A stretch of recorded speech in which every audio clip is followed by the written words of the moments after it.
If they've been working and are law-abiding, we should say, here are the conditions for you staying. You have to pay a stiff fine because you came here illegally. You have to pay back taxes, and you have to try to learn English, and you have to wait in line. Those who enter our country illegally and those who employ them disrespect the rule of law. And because we live in an age where terrorists are challenging our borders, we cannot allow people to pour into the U.S. undetected, undocumented, and unchecked.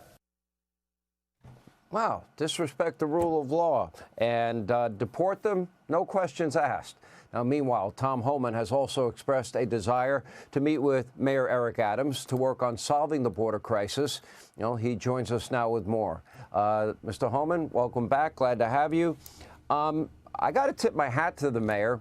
At one point, he was inviting illegal immigrants into his city, and then they came in large numbers, and then they overwhelmed his city, and then he had no room for them, and then crime went through the roof.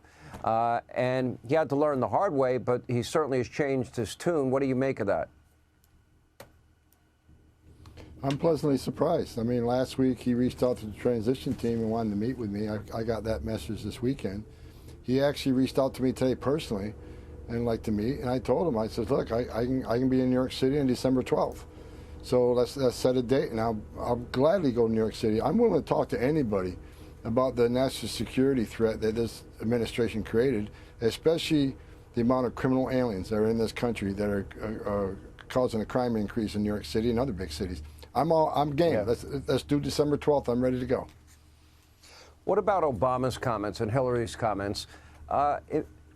Look how far this party has come. Look how it has now become a party that wants to decriminalize illegal immigration, offer free food, housing, health care, education, sex change operations, legal driver's licenses, and taxpayer-funded college education.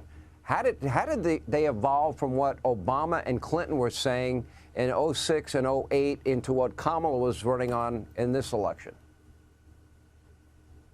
Look, President Bill Clinton even made stronger comments about illegal immigration.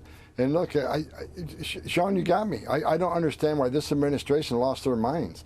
I mean, we're at the point now with this administration where it's someone who enforces the law, ICE officers, they're the bad guys. But those who broke our laws, they're the victims. This whole world's upside down under this administration. That's why I'm very excited about President Trump taking back the White House January 20th. I'm waiting. I'm not waiting to start my job. I'm already meeting with Texas Governor Abbott. I'm here in Dallas, Texas. I go to Arizona tomorrow. We're already working on fixing this problem, so can't wait for January 20th so we can actually get started doing the real work. All right, which, by the way, I can't wait for you to get on the job and do the job I know you're capable of doing and that you will do. But it is a daunting challenge. How do you find, we know there are terrorists in this country, known terrorists in the country, but we don't know where they are. We have gang members, we have cartel members, we have murderers, we have rapists, we have violent criminals in the country. How do we identify them? How do we find them? How do we deport them? How do you pull that off?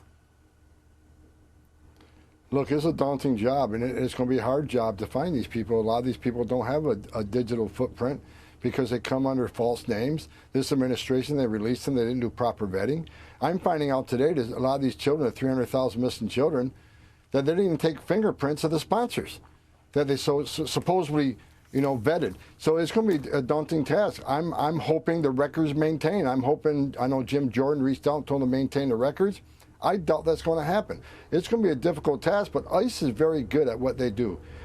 Under the Trump administration, they removed record amounts of criminal aliens. Under the Biden administration, ICE has the lowest numbers of removals in the history of the agency, even though we have a historic crisis. So it's going to be hard work, but I got 20,000 men and women that are very good at this. We're going to work very hard to find as many as we can, and at the same time rescue these children.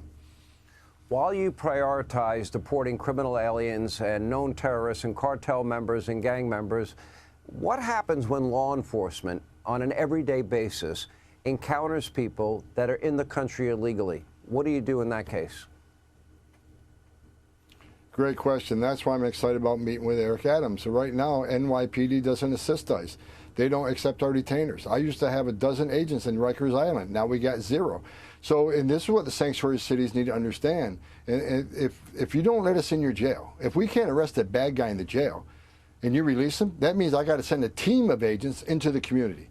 And when we find them, and we will, there's going to be others that weren't even on the radar that are in the country legally. Well, guess what? They're going too. So these sanctuary city policies are going to result in exactly what you don't want: more agents in your neighborhoods, and that's what we have to do. So I'm hoping meetings with sanctuary cities, mayors like Eric Adams, will help us get the bad guy in the safety and security of the jail, rather than sending ICE agents out to neighborhoods where the bad guy has access to who knows what weapons. It's more dangerous for the officers, it's more dangerous for the alien, it's more dangerous for the community. Work with us, help us make your city safer.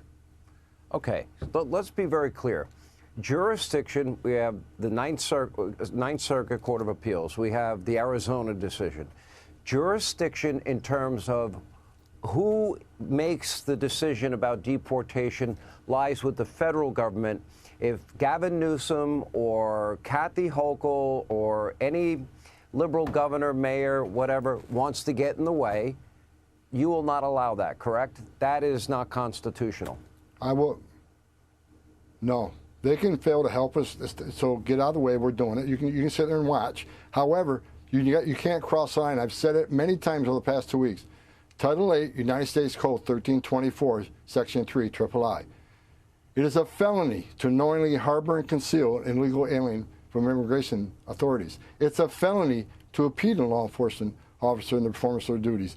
Don't cross that line, because there will be consequences. And thank God we got a strong Attorney General coming in, Pam Bondi, and I will push those prosecutions. So you cannot help watch us, which I can't believe a mayor or a governor doesn't want to put, take public safety threats to the community. You can sit there and watch us do it, but do not cross that line. There will be consequences.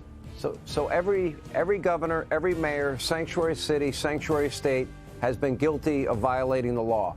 Joe Biden, Kamala Harris, I have said have blood on their hands, and they have been aiding and abetting in the law breaking.